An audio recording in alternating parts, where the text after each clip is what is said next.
Nietzsche thought that there is no such thing as an objective morality. He argued that moral judgments, like religious ones, are based on illusions and misinterpretations of reality. One knows my demand of philosophers, that they place themselves beyond good and evil, that they have the illusion of moral judgment beneath them. This demand follows from an insight first formulated by me, that there are no moral facts whatever. Moral judgment has this in common with religious judgments, that it believes in realities which do not exist.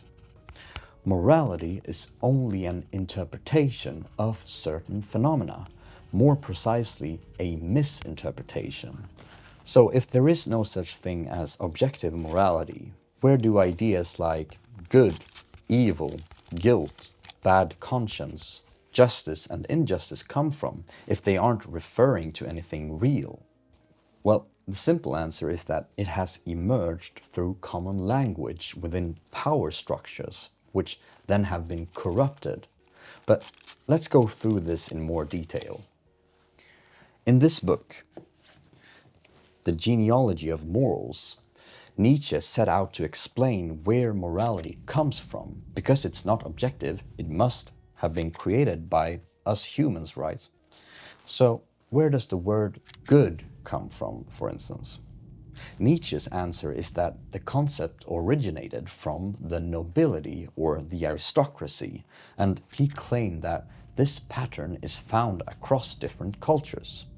He wrote, "I then found that they all led back to the same evolution of the same idea, that everywhere aristocrat, noble, in the social sense, is the root idea out of which have necessarily developed good in the sense of with aristocratic soul, noble in the sense of with a noble soul, with a privileged soul.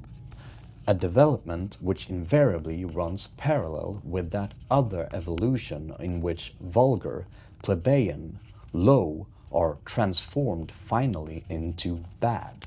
For example, Nietzsche speculates that the German word for good, gut, may be linked to the warrior tribe of the Goths, a group that played a significant role in the fall of the Western Roman Empire.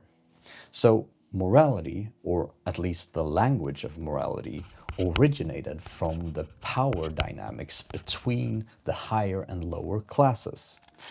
What was good was more or less synonymous with the higher classes, such as the Goths, for instance. But this balance of power would later shift.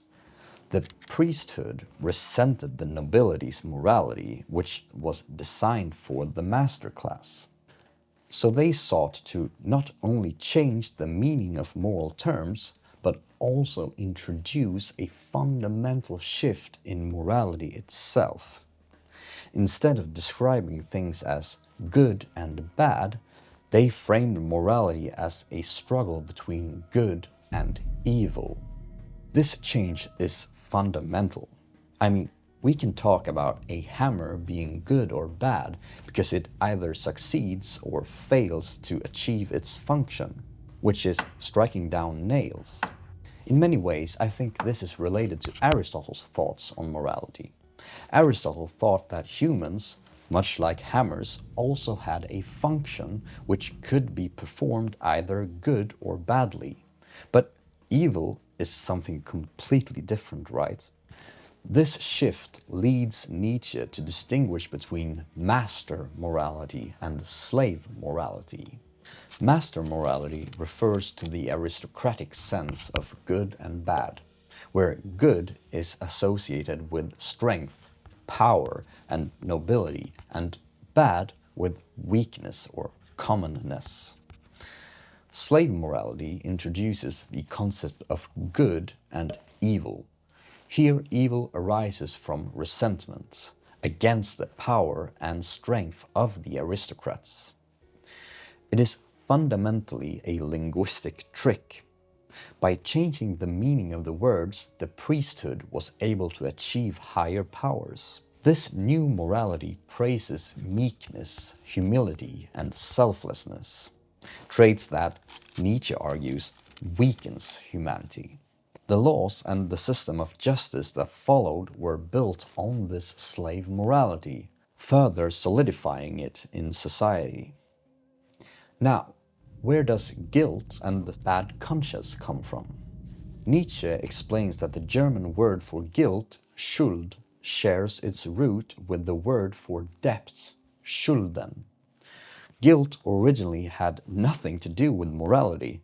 It was more about owing a debt in an economic sense. This relationship is even more clear in Swedish, where the word skuld can mean either a financial debt or a moral fault. So guilt initially arose from the creditor-debtor relationship, not from a moral law, but over time it was transformed into a moral concept, just like the word good and bad. And Nietzsche sees the word justice as another concept that is rooted in economics. Justice was originally just about repaying debts or maintaining fair transactions between people with equal power. If someone owed someone something, justice was done when the debt was repaid. That's it. However, this concept of justice was then moralized over time through the same process, particularly by institutions like the church and the penal system. It became entangled with concepts such as guilt and blame, which Nietzsche believed ultimately distorted its original function. According to Nietzsche, the church played a key role in transforming these human transactional concepts like guilt and justice into moral laws. These laws were designed to benefit the weak and the oppressed at the expense of human vitality and strength. By elevating ideas like guilt, bad conscience, and sin to divine status, the Church created a system where all Christians were seen as inherently guilty, constantly in debt to God for their sins. This led to the ultimate form of slave morality, according to Nietzsche, Christianity. Nietzsche writes, God personally sacrificing himself for the sins, for the depth of man, God himself personally paying himself, God as the one being who can deliver man from what man had become unable to deliver himself, the creditor playing scapegoat for his debtor out of love, can you believe it? Out of love for his debtor. What do you think?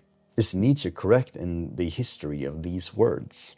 Maybe we should go back to the morality of Aristotle, because it seems to be more of a master morality, so to say. If you want to know more about this, then do check out this episode here, where I explain virtue ethics.